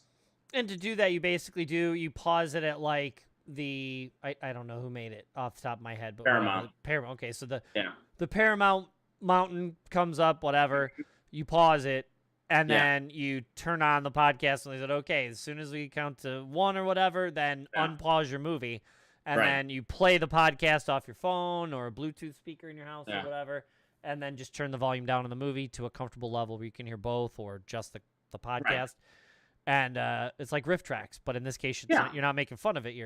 It's a good way to do it too, because you don't have to be dependent upon licensing or any of that stuff. It's just you're doing the thing. So if you want to listen, in this case, you just pull up episode 300 and do it that way. Right. That's awesome idea. I have not seen it. It's going to give me a reason to rewatch it, currently. Yeah. I probably have not seen it in 20 years. Yeah. So 41 years old, that movie. That's crazy. 41. 41 years old. 83? 81. Oh, 40. Yeah, I'm sorry. Yeah, 81. Yeah. Wow. Yeah, it's absolutely worth your time, and again, you're probably gonna appreciate it on a whole new level now, given our level of cynicism. So, well, I mean, that's the thing is, you need when you're 8, 7, 9, you need movies built for an 8 or 9-year-old audience. You need those. Yeah. But there's like I said, there's always seminal moments, right? Like my comic booking. The second I read Frank Miller's Dark Knight Returns or Neil Gaiman's Sandman, especially, it triggers something in your mind, and you go, okay, this doesn't just have to be simplistic, or that might be your first taste of, I don't want to say adult, but like it's not safe. Mm-hmm. Even in fantasy, it's not always safe. Music, when I first heard certain bands, you're like, wow, it's not just pop. There's other stuff that is revolutionary that will change me. Yeah. There are movies that do that. I mean, I know it's silly to say, but like Empire Strikes Back, you watch that movie and you get to the end and you're like, oh my God, they lost. Yeah. like it's the worst ending. Like, it's so horrible. And this is one of the biggest movies in history when it comes out. Yep. And they lose. And you're like, what? Yeah. And at 80, so I was 7, you're like, that makes no sense. Like, what is going on? And it changes. So, to have a movie not, even cartoons, you look back at Rocky and Bullwinkle and they're telling adult jokes that you're not getting at 8. Right. But, maybe at 11, you start to kind of connect the dots and you start to figure it out. And you're like, wow, okay, they're not talking down to me. Right. Like, they're letting me figure this out on my own. Yeah. So when you have a movie like Dragonslayer where they're killing off main heroes and things aren't always going very well, and the outcome isn't maybe what you wanted and everything, and you have to process that as a kid, some of those things are okay. Yeah. You had your dad, my mom told me, I can't remember what we were watching, but Exorcist. And it was on TV, so most of the really bad stuff was cut out. Right. I remember her telling me, just looking at me in the face and going, you understand this is not real. This is a movie. Like, you can watch it. You'll be okay at the end. Like, it's okay to have experience a movie like that. So to have a movie that's that impressionable, or you being that impressionable and have that movie make such an impact on you. Yeah. That's awesome. Yeah, it's an amazing movie, and again, I'm not putting too much pressure on our commentary, but if hopefully someone listens to it and goes, you know what, that should be on 4K. Let's get on that. Well, have you thought about sending it to Paramount or Kino or anybody? It's being like, look, I made this. We can do it again, or you can take this and. Yes, awesome. They have actually.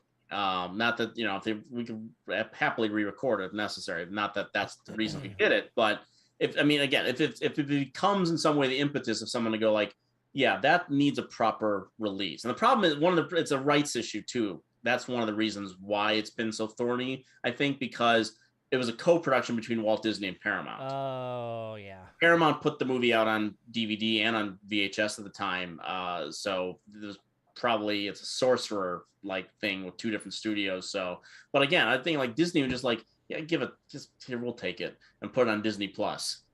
But boom, like whatever. Well, where did you say it was on Prime? Is streaming now? Prime on, yeah, I think you might have to pay for it even if you have Prime. Sure. I think it's like $9.99. It's been there for a while, so I don't think it's going anywhere. Sure.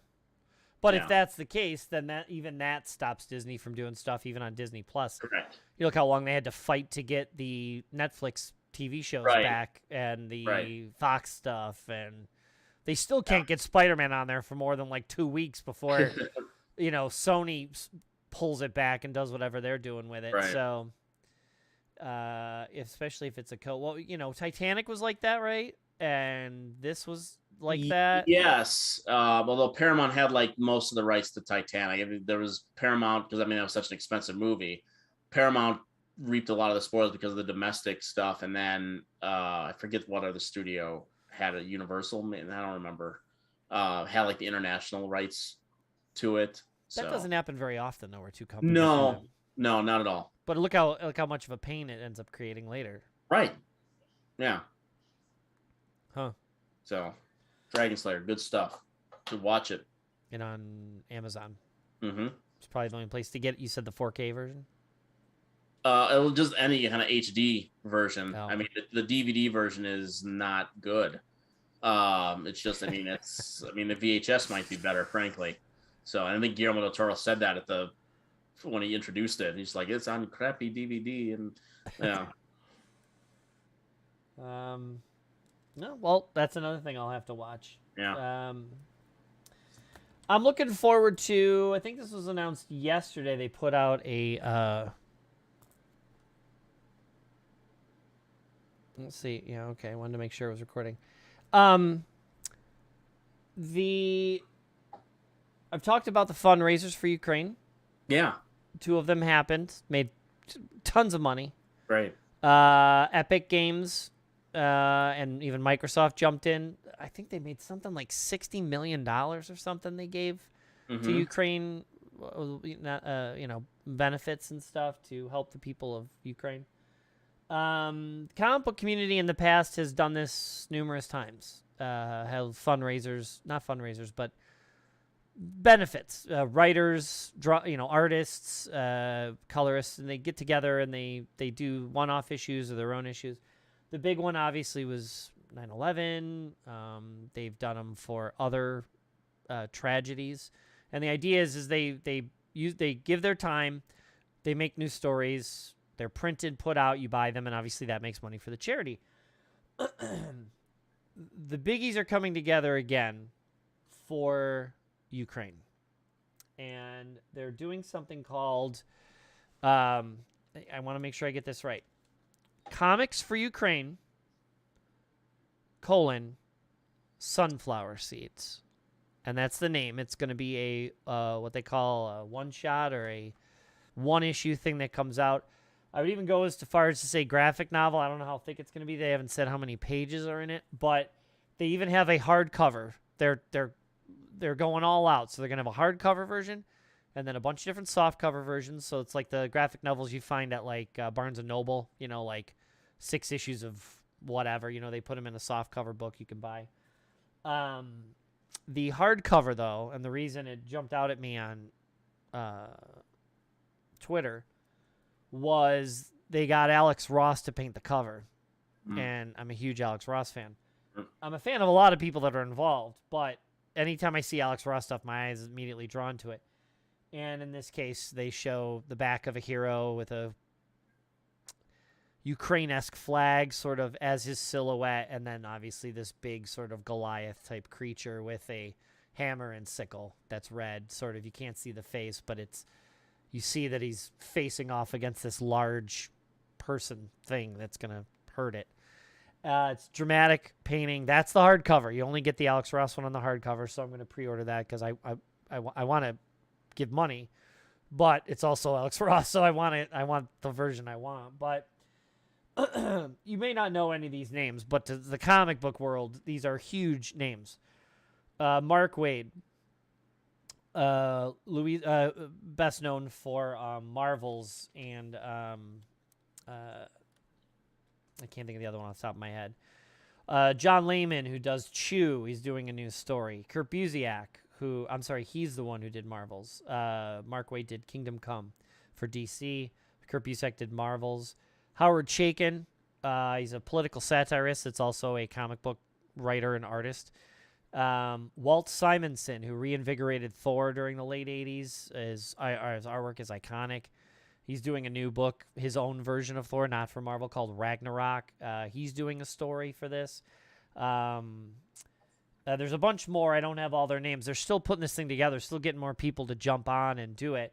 One of the people you might know, because I know I've either bought you a copy or you borrowed my copy of Watchmen, yes, was Dave Gibbons, who is the artist for the graphic novel, or the issues that became the graphic novel of Watchmen. Dave Gibbons is going to do a story in it. He's now doing some writing as well. Again, all I'll do is I'll preface this way. This is not a political statement.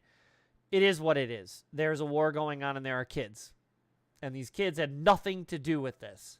So whether you are on Ukraine's side, or I don't know how you could be on Russia's side, but, whatever.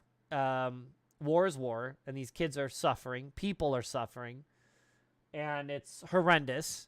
And it's only getting worse, it appears. And it's horrible. And these people are coming together. It's another charity to give money to people who really need it.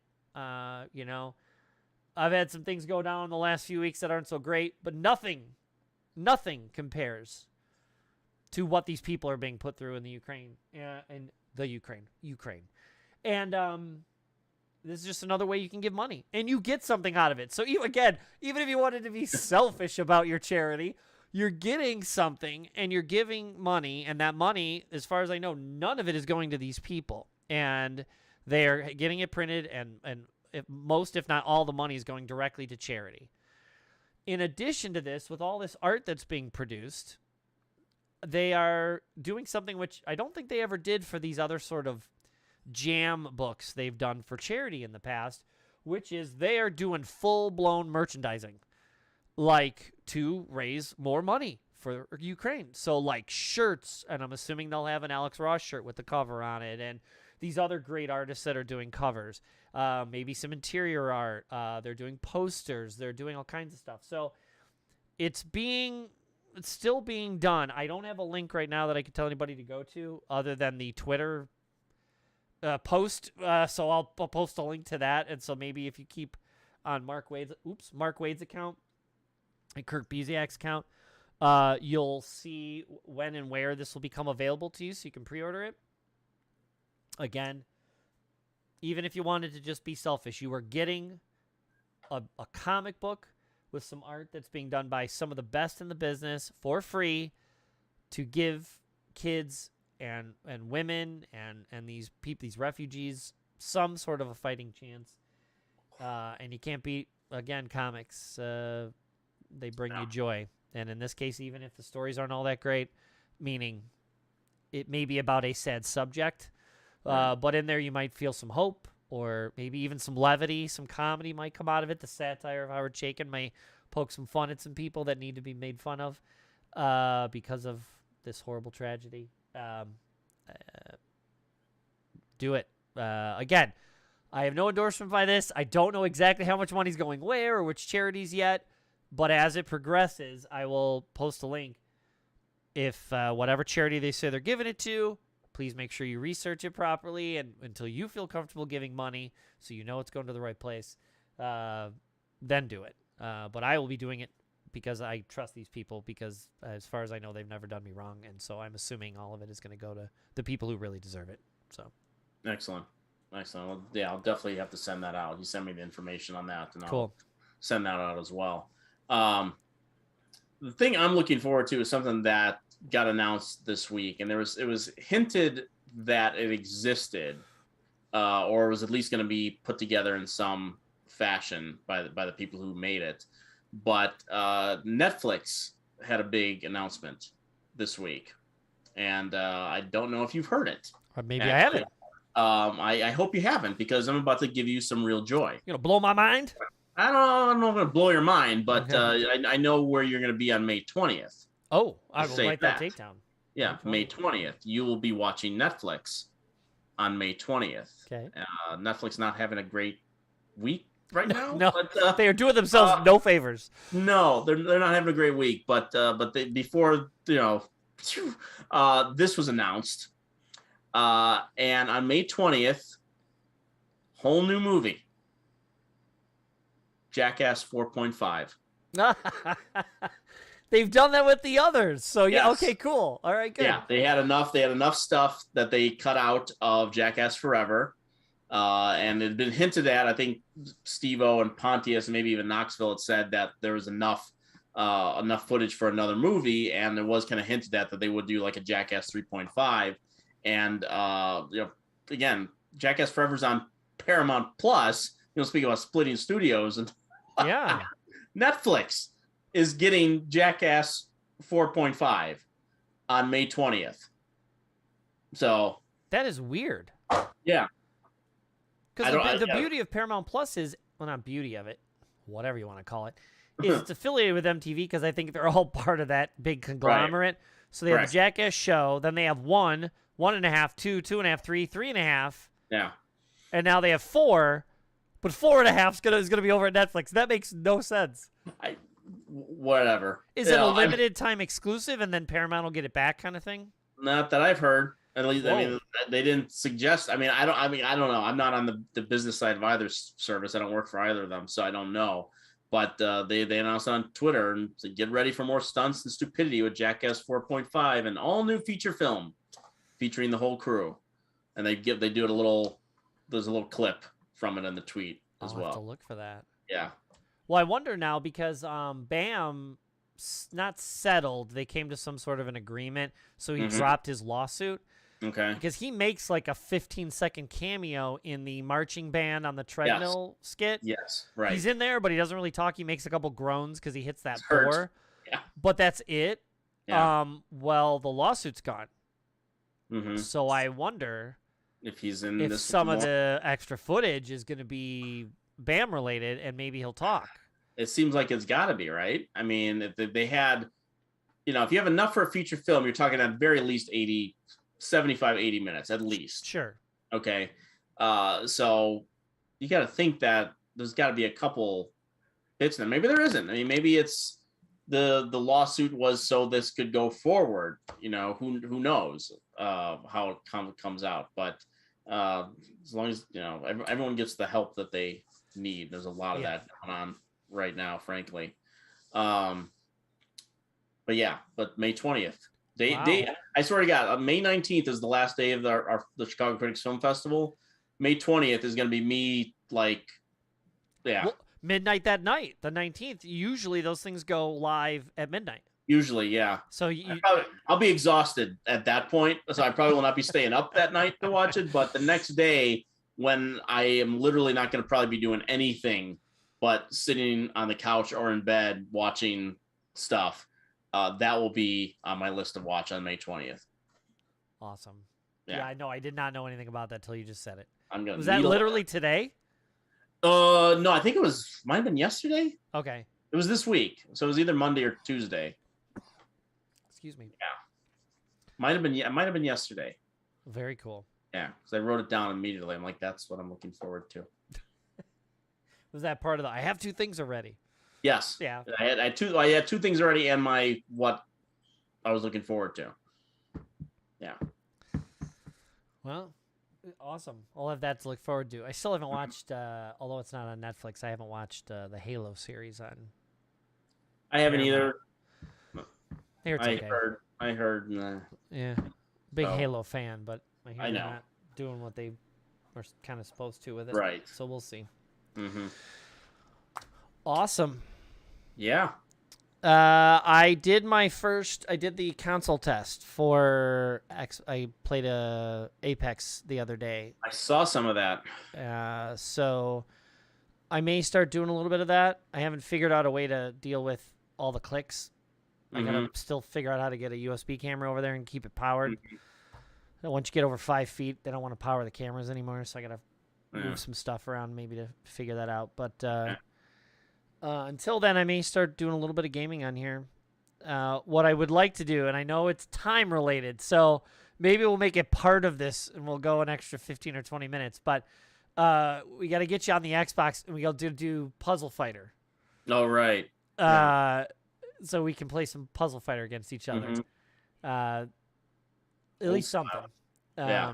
Get you on here and play something once. But yeah, so that's what's coming up. Thanks again. Of course. As usual. Yeah. And we'll see you next week. Sergio's going to be on, so we'll get to hear about all of his LA exploits. Hopefully it's safe for work. We'll find out what. Quick plug, if I may. Well, of course. In two weeks, if people are watching this live, it's 2 weeks from tonight, depending on when you're watching this. But May 4th, at the Elk Grove Theater, Elk Grove Cinema in Elk Grove Village, Illinois, our Critics Classic series continues, and in that month, I will be hosting Raiders of the Lost Ark. So if there's any movie that can get people's butts in theater seats again, especially now that everyone's taken off their masks and everything, that seems to be one that I hope we can get a bunch of people in the theater. The revitalized theater, I think it's going to be in the big new they've all stadium, all fancy chairs, loungers. Chairs, now loungers. Awesome. Now. So Raiders of the Lost Ark, I will be hosting that. So you can come see me talk live about that as I shred one particular theory about that movie. I think I know the one you're talking about. Yeah. I have not gone to any of those since the pandemic started.